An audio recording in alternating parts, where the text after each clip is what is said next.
Good morning students. आज हम बात कर रहे हैं एक्सरसाइज 3.1 के क्वेश्चन नंबर 1 की। क्वेश्चन नंबर 1 है right all the factor of the following number, यानी हमें क्या निकालने हैं, फैक्टर निकालने हैं। ए पार्ट हमने दे रखा है 24, इसके हमको सारे फैक्टर निकालने हैं। अब फैक्टर किस तरीके से निकाले जाते हैं वो मैंने आपको पिछले वीडियो में बता दिया था। अब हम यहाँ पर सिर्फ फैक्टर निकालेंगे। तो हम देखते हैं कि 24 किस किस से डिवाइड होता है। तो आप देखिए यहाँ पीछे आपको 4 दे रखा है। डिविजिबिलिटी के आपने रूल पढ़े होंगे, अगर 4 दे रखा है मतलब वो 2 से तो डिवाइड होगा ही होगा। ओके, तो सबसे पहले हम 1 से स्टार्ट करते हैं कि 24 1 से डिवाइड होगा या नहीं होगा। तो 24 1 से डिवाइड होगा, यानी कोई भी नंबर होता है वो 1 से डिवाइड होता है। और 24 कितने टाइम डिवाइड होगा, 24 टाइम डिवाइड होगा, यानी 1 की टेबल में वो 24 टाइम डिवाइड होगा। 2 की टेबल में डिवाइड होगा या नहीं होगा, क्योंकि 4 नजर आ रहा है मतलब होगा। 2 की टेबल से होगा, लेकिन कितने टाइम होगा यहां पर हम करके देख सकते हैं। 2 1 जा 2, माइनस किया 0, 4 यहां नीचे आया, 2 2 जा 4, यानी 12 टाइम डिवाइड होगा। तो 12 भी हमारा क्या हो गया, फैक्टर हो गया। अब 3 की टेबल से डिवाइड होगा ये, तो 3 की टेबल बोल के देखो आप कि 3 की टेबल से डिवाइड होगा या नहीं होगा। तो 3 8 जा क्या होता है 24, 3 की टेबल से डिवाइड होगा और 8 टाइम होगा। 3 8 जा 24। अब आप 4 की टेबल से देखते हैं, तो 4 की टेबल में 24 आएगा या नहीं आएगा, यानी 4 की टेबल अगर हम 6 टाइम बोलते हैं तो क्या आता है 24, यानी 4 की टेबल से भी डिवाइड होगा और 6 टाइम होगा। तो इसके सारे फैक्टर हो गए 1 2 3 4 6 8 12 24। ठीक है, वैसे यहां पर 4 दे रखा है तो हमको डायरेक्ट ही पता हो जाना चाहिए कि ये 2 से डिवाइड होगा और ये 2 की टेबल से भी डिवाइड हो सकता है, यानी जैसे 4 है 6 है 8 है तो उनसे डिवाइड हो सकता है। तो 24 के फैक्टर इस तरीके से निकले। चलिए इसका बी पार्ट देख लेते हैं। 15 1 की टेबल से डिवाइड होगा, 15 टाइम होगा। 2 की टेबल से नहीं होगा, 3 की टेबल से होगा ये, यानी 3 5 जा 15, तो मैंने 5 भी लिख दिया। अब 4 की टेबल से नहीं होगा, डायरेक्ट ही 5 की टेबल से होता है, वो मैंने लिख दिया है, आगे आपको देखने की जरूरत है ही नहीं। अब 21 का देखते हैं। 1 की टेबल से 21 टाइम, 2 की टेबल में 21 आता है क्या, नहीं आएगा। 3 की टेबल में होगा ये, यस ऑफ कोर्स 3 की टेबल में आता है 21, कितने टाइम आता है 7 टाइम आता है। अब 4 की टेबल में नहीं आएगा, 5 की टेबल में भी नहीं आएगा, 7 की टेबल में आएगा डायरेक्ट ही। तो ये हो गए उसके फैक्टर 1 3 7 21। अब 27 का देख लेते हैं। 1 की टेबल में तो 27 टाइम डिवाइड होगा 27। अब 2 की टेबल में नहीं डिवाइड होगा, 3 की टेबल से होगा ये, कितने टाइम होगा 9 टाइम होगा। 4 की टेबल में, 5 की टेबल 6 और 7 8 में भी डिवाइड नहीं होगा, डायरेक्ट ही 9 की टेबल से डिवाइड होगा।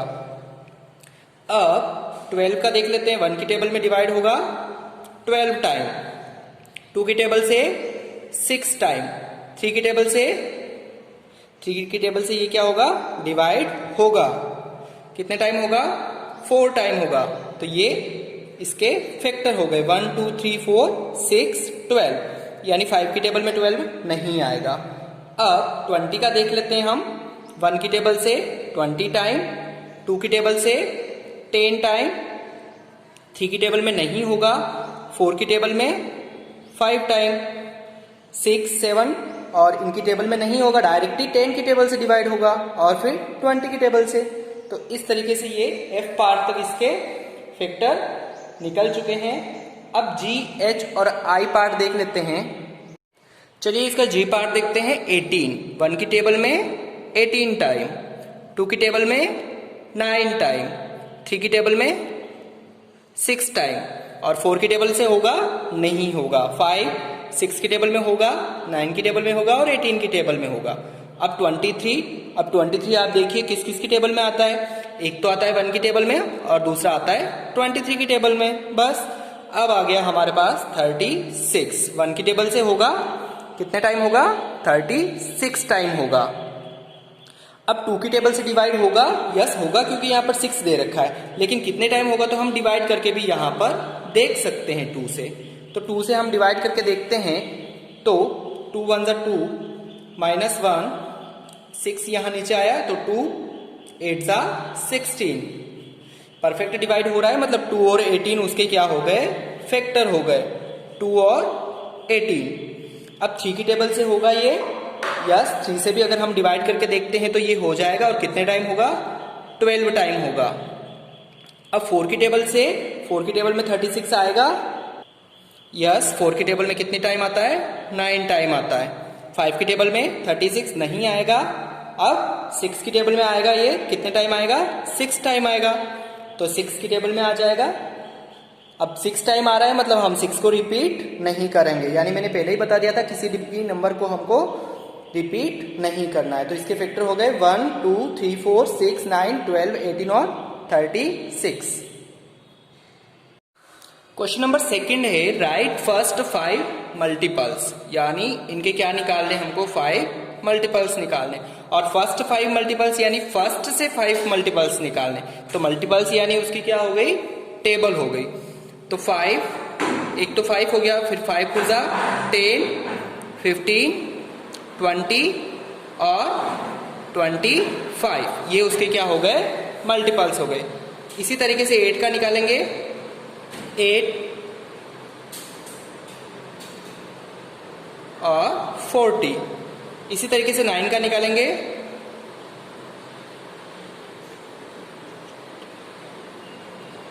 45 तक। तो ये हो गया उसका सेकंड क्वेश्चन। चलिए तो अब क्वेश्चन नंबर 3 देखते हैं। Match the item in column first with the item in column second. यानी कॉलम फर्स्ट को कॉलम सेकंड से क्या करना है? मैच करना है। तो चलिए देखते हैं इसका फर्स्ट। ये दे रखा है 35। अब 35 इसमें देखना है कि multiples of 8, multiples of 7, multiples of 70, factor of 30, factor of 50, factor of 20, इसमें से क्या है? तो 35 मल्टीपल्स ऑफ 7, यानी 7 की टेबल में 35 आता है। तो ये हो गया B, यानी इसको हम B से मैच कर देंगे। अब सेकंड है 15। 15 को किससे मैच करेंगे? 15 क्या है? 15 क्या है? 30 का फैक्टर है। तो 15 को हम D से मैच कर देंगे। अब हमारे पास है 16। अब 16 क्या है? मल्टीपल्स ऑफ 8, यानी 8 का क्या है? वो मल्टीपल्स है। तो इसको हमने A से मैच कर दिया। अब हमारे पास दे रखा है 20। 20 क्या है? फैक्टर ऑफ 20, यानी 20 का फैक्टर है वो। यस, ये 20 का फैक्टर है। अब हमारे पास है 25, तो फैक्टर ऑफ 50। तो 25 क्या है? 50 का फैक्टर है। यहां पर ये जो C है वो ऐसे ही बच गया है, यानी इसको एक्स्ट्रा दिया गया है। ठीक है, तो ये था क्वेश्चन नंबर 3।